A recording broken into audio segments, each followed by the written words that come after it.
Welcome back to my channel হেনামনির রান্নাঘর।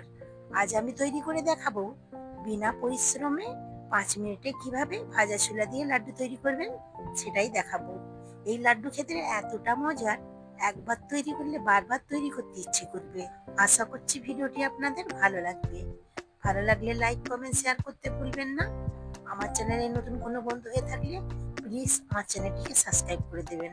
আসুন তাহলে দেখে নিই আমি কিভাবে তৈরি করছি। এখানে আমি হাফ কাপ চিনি নিয়েছি এবং দিয়ে দিচ্ছি 3টে এলাচ। আমি চিনিটিকে খুব ভালো করে গুঁড়ো করে নেব। খুব মিহি করে গুঁড়ো করে নিয়েছি। আপনারা চাইলে চিনিটিকে চেলেও নিতে পারেন। একদম মিহি করে গুঁড়ো করে নিয়েছি।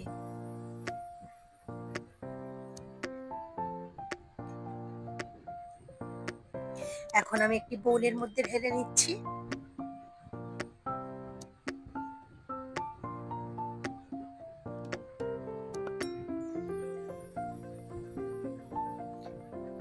এখন একটি সাইডে রেখে দেব।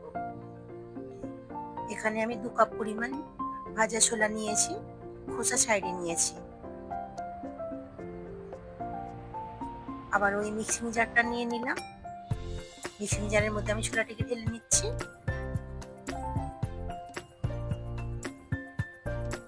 এবং এই ছোলাটিকেও আমি খুব ভালো করে গুঁড়ো করে নেব।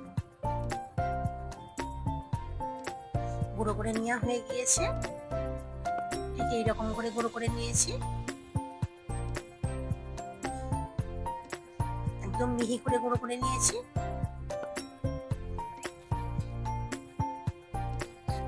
আবার একটি মিক্সিং বোল নিয়ে নিলাম। গুঁড়ো করা ছোলা আমি এর মধ্যে নিয়ে নিচ্ছি। এখন একটি সাইডে রেখে দিলাম।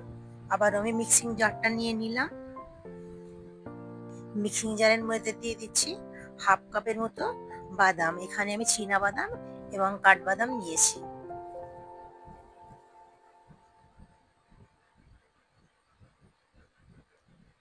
এখন আমি একটু গুঁড়ো করে নেব।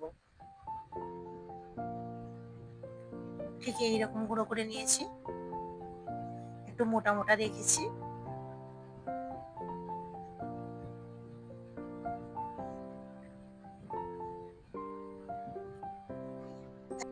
এখন আমি লাড্ডু তৈরি করে নেব। তার জন্য একটি বড় মিক্সিং বোল নিয়েছি এবং এখানে নিয়েছি 3 থেকে 4 চামচ বাটার। আপনারা চাইলে ঘিও নিতে পারেন।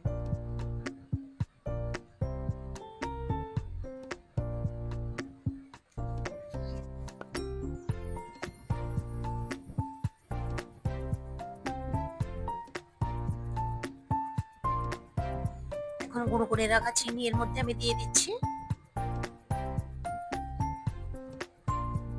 এবং এটি চামচের সাহায্যে আমি মিশিয়ে নিচ্ছি। খুব ভালো করে মিশিয়ে নিতে হবে। এখানে আমাদের একটু বাটার কম পড়ছে, তার জন্য আমি আরো 1 চামচ বাটার এর মধ্যে দিয়ে দেব। আবারও মিশিয়ে নেব।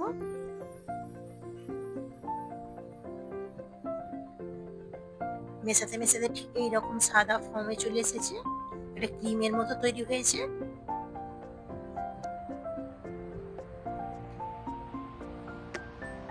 মেশানো আমার কমপ্লিট।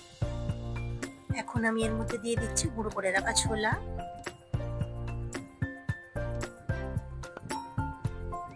এবং দিয়ে দেব গুঁড়ো করে রাখা বাদাম।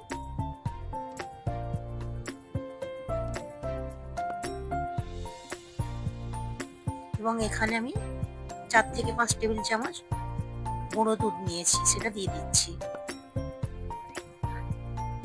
আপনারা এখানে হাফ কাপও গুঁড়ো দুধ নিতে পারেন। এখানে আমি আগে থেকে জাল করে রাখা ঘন ঠান্ডা দুধ নিয়েছি, অল্প অল্প এর মধ্যে দিয়ে দিচ্ছি এবং হাতের সাহায্যে আমি এবারে মেখে নেব। সবকিছু আমি মিশিয়ে নিচ্ছি। অল্প অল্প দুধ দেবো আর মেখে নেব।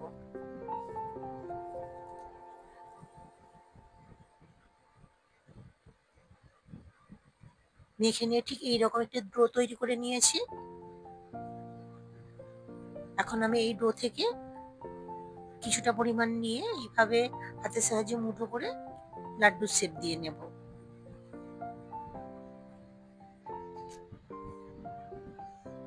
এখন আমি হাতের সাহায্যে এইভাবে গোল গোল করে নিচ্ছি। একটি লাড্ডু আমার তৈরি করা হয়ে গিয়েছে, একটি প্লেটের মধ্যে নিয়ে নিচ্ছি। সবগুলো লাড্ডু আমি একইভাবে তৈরি করে নেব।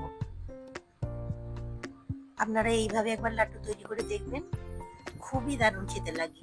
বাচ্চা থেকে বড় সকলেই খেতে পছন্দ করবে। যাকে খাওয়াবেন সে বুঝতেই পারবে না যেটা আপনি বাড়িতে তৈরি করেছেন। সবগুলো লাড্ডু আমি একইভাবে তৈরি করে নিচ্ছি।